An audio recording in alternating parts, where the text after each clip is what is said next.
If you're a runner, a cyclist, or you've recently increased your activity levels just in terms of walking, you may have experienced in the past or currently are experiencing some issues into the hip and then down the side of the leg into the knee. This could be ITband syndrome. It's something that plagues a lot of people, especially if there's a change in frequency and intensity of exercise. So the ITband is this fascial band that starts down just on the outside of the leg where it attaches outside of the knee.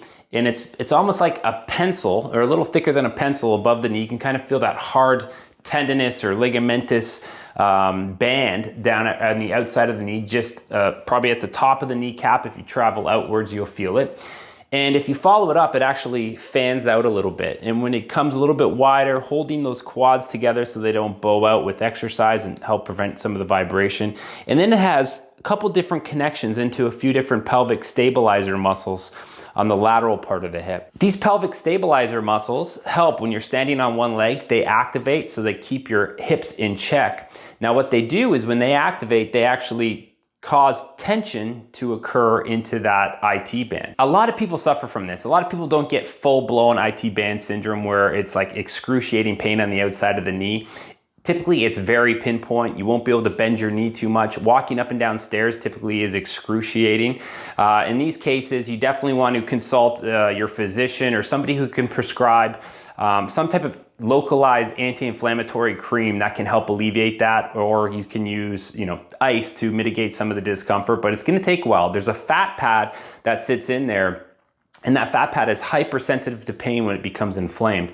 So any compression of the band into the inflamed fat pad will cause irritation. And typically that happens at about 15 to 20 degrees of flexion in the knee where it rolls over that fat pad and it creates this really bad pain. So if you haven't experienced that yet, that's great, because that's not something you want to go through. I experienced that about a dozen years ago doing triathlons, and it was not fun whatsoever. Definitely don't want to go back there. And you typically can prevent this if you notice the onset of tightness down the side of the leg and especially in through the hips here. And by working and being a little bit more proactive when those early signs come on, you can prevent this from really compromising your training schedule. What you can do is you can use a foam roller to alleviate some of the tension here. Now, a lot of people that I run into that have ITband issues are told by their therapist to just roll the ITband. Now, the ITband is this super strong fascial connection. And I remember I was at a seminar once and a guy said, it basically takes the weight of a small car to stretch that out. So laying on an ITband ain't doing you know what. And that's the truth, is you can't put enough compression on there and tension into that ITband to, really change the length of it. So rolling it is just going to cause a lot of discomfort, and you're going to feel like you're doing something, but you're actually not going to see much progress in there.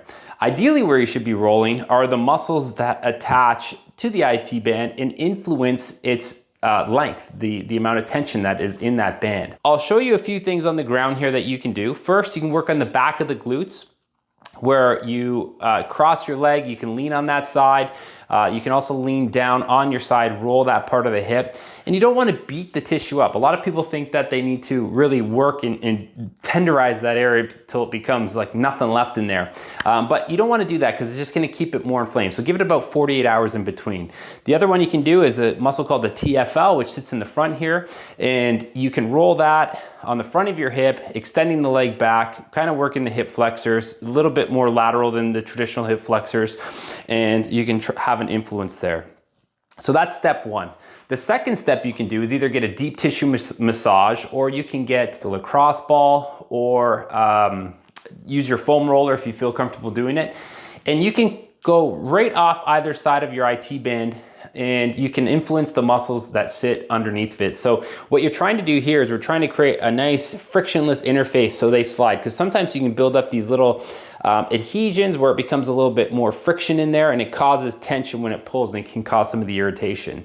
Now, a lot of times people think that the ITband is the center dividing area from your quadriceps to your hamstrings, but in actuality, your quads are on both sides of the ITband. So when we're working on the ITband and the muscles around it, we're effectively working on the quads. You can still do some stuff on the hamstrings to loosen those up. But in this scenario, in this circumstance, we're gonna just discuss how to affect the quads. What you can do, what I like doing with the foam roller, And you can definitely do this. You can get one of those magic sticks that you can roll around there just to try to break stuff up when you're relaxing.